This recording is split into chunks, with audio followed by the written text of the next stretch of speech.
Okay. Curt, nice to have you with us. Nice to have you with us. Glad to All be right, here. tell me a little bit about your neighborhood.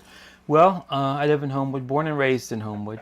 Was in the military for 20 years, so I knew I always wanted to come back to the area. I like it. I enjoy running into people that I've gone to grade school with and haven't seen in 30 years. My dad, stepmother, sister are still there, so it's within walking distance. Nice to be able to see them. It's flat, doesn't flood, power doesn't go out too often.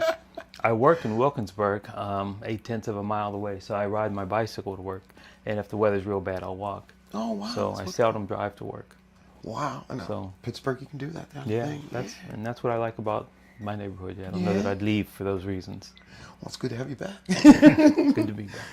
What would you change about your neighborhood? What would you change about this? Well, maybe I'd like to make it a little safer. Sometimes at night, if I work till 11 and I'm walking home, sometimes, I don't feel as safe as I could feel walking home. Why? Well, you have kids. Sometimes you might have a group of kids hanging out. That's probably the main reason. Why do you think that is? Why? Probably economics. Probably not a lot of job opportunities in that area. There are a lot of businesses, but I don't see a lot of black people at those businesses. So that'd probably be the primary reason, economics, in my opinion. What would you change about? Try to, for instance, if I won the lottery and had a lot of money, I would try to open up some sort of business that I could employ people at.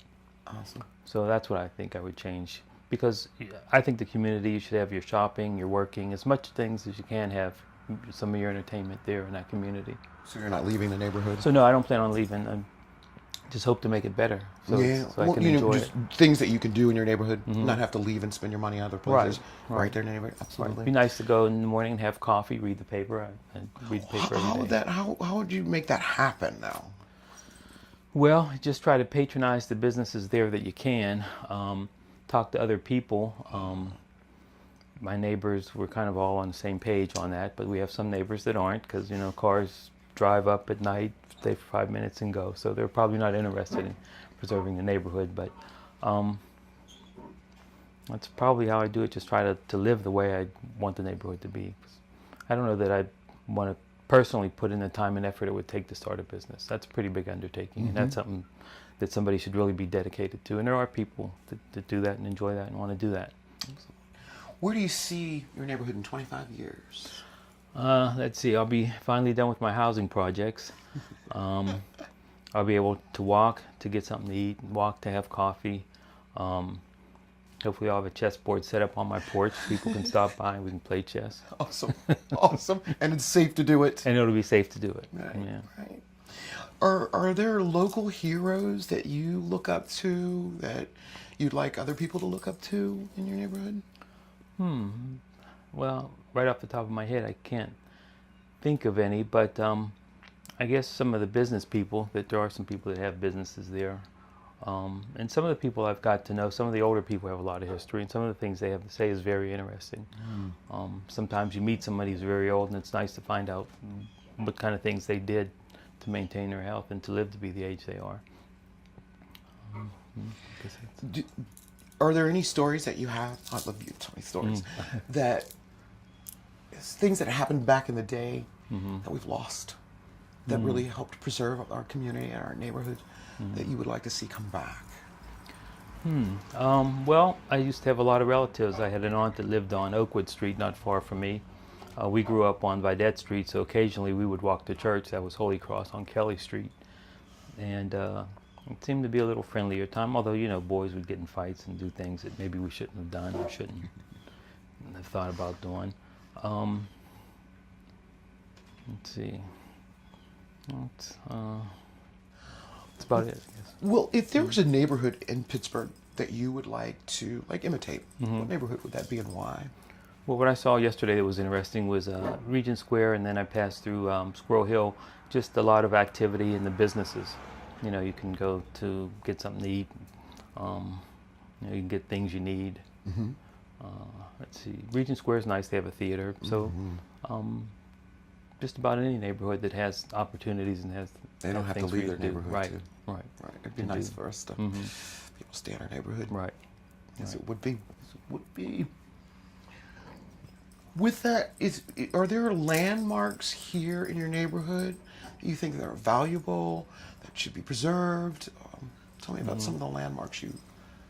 Well, I know my dad went to the old Crescent School, and that was something I didn't know about. The Crescent School that exists now, I think they call that Phase On. That's the new Crescent. That's where I and my brothers went. But yeah, I'd like to see those preserved. Westinghouse is, you know, a school that's been around a long time. I was going through my mother's stuff because we're trying to clean out her place, and I have her information from 1947 when she graduated. Wow. So that was pretty interesting. A lot of names on there. Can't really think of anything else. I know there's a mansion on Singer Place, but that might be in Wilkinsburg. Wow. And this home here on Apple Street is very interesting. I think I saw this on QED some years ago. It looks like it needs to be preserved pretty quickly. Yes, it does. Yes, it does. Some very famous people have stayed in that house. Yeah. Billie Holiday, Mahalia Jackson. Wonderful neighborhood. Yeah. Wonderful Negro Opera House. What is the...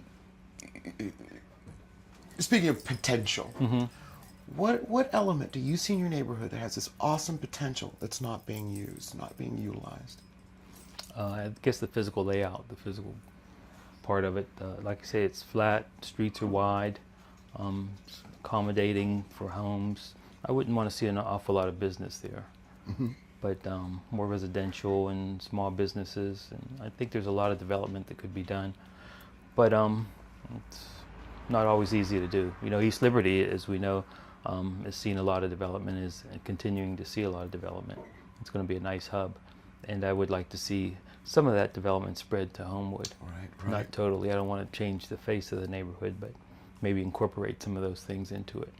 So you like that family feeling? Yeah, I like the family feeling, friendly. You know, you can ride your bike through. You know, you can go have ice cream, have coffee. Whatever. Well, talk to me about your bike. You ride with people? No, I'm a member of a bicycle club, but didn't want to become a member of a motorcycle club. I like to kind of go and come when I please, and go where I want to go when I want to go. I'll go up to Smicksburg or something and have lunch. And so I find it interesting that Homewood has 3 motorcycle clubs. 3 clubs, yeah. Yeah, I just find that so interesting that Homewood has that. And that's something that's totally unique Oh, okay. I didn't realize that. Homewood, when you think about it. Okay. You know, you don't find that in Southside or... Oh, yeah, that's true. You know? Well, I do remember reading in Southside there was a club of people that own scooters. I thought that was very interesting, you know, the little scooters. Would you like that for our neighborhood? Yeah, that'd be kind of interesting. Yeah, the motorcycles would be a good thing, but sometimes around midnight, 1 a.m., I hear some of the guys riding down the street with no muffler. That's not something I really appreciate. Right. Yeah. Right. Same thing with the guys with their stereos at that time of night. I don't think that happens in some of the other neighborhoods. Do you feel safe? Do you feel safe in your neighborhood? Oh, personally, I feel safe. I'm spent 20 years in the military, and I have everything I need to maintain my safety. But you know, I can't always do that walking to work. I mean, you can't walk to work and be safe, unfortunately. How do you feel about Pittsburgh economically? Do you think we're growing or going in the right direction? Or? I think we're definitely going in the right direction. From what I've read, it's actually growing slowly, but it's growing. But yeah, I think the mayor has done some good things lately, and it maybe because he's not running, which, you know, that's okay, whatever it takes. I think we need to move forward, and I really like everything I'm seeing with the bicycles. On Hamilton Avenue, there's that new wheel mill. And that's huge. I toured that. Our bike club had a meeting in there a few weeks ago. Oh, really? And that's absolutely amazing inside. If you ever get a chance. I live around the corner. Okay, yeah. I remember when they were first talking about it. I was so psyched. I didn't even know it was open yet. Yeah, there were ramps in there, and when we had our meeting, there were a couple little kids demonstrating the ramps, doing jumps and twists and turns. Oh, wow. They were talented, yeah. I could feel a bone breaking. Curt, you're hilarious. If you were going to be a neighborhood hero, in what aspect would you be like what kind of hero? I would try to be a mentor. I would try to be an example to people. You know, this is the way you conduct yourself. If you have a conflict, this is how you solve it. Awesome. That's awesome. I think that's great. Do you have children? I have 2 girls and 2 grandkids. Here in Pittsburgh? Here in Pittsburgh. What made them stay? Well, their mother's here. They live with their mother. Probably that. Family? Family. Pittsburgh is a very, very family-oriented place. I think so. I also find that people leave, come right back. Yeah, I've seen that, read that. Yeah, it's very interesting. Yeah. Well, Curt, I have had a Okay. wonderful time talking to you. Thank Thank you you. for stopping by. Thank you.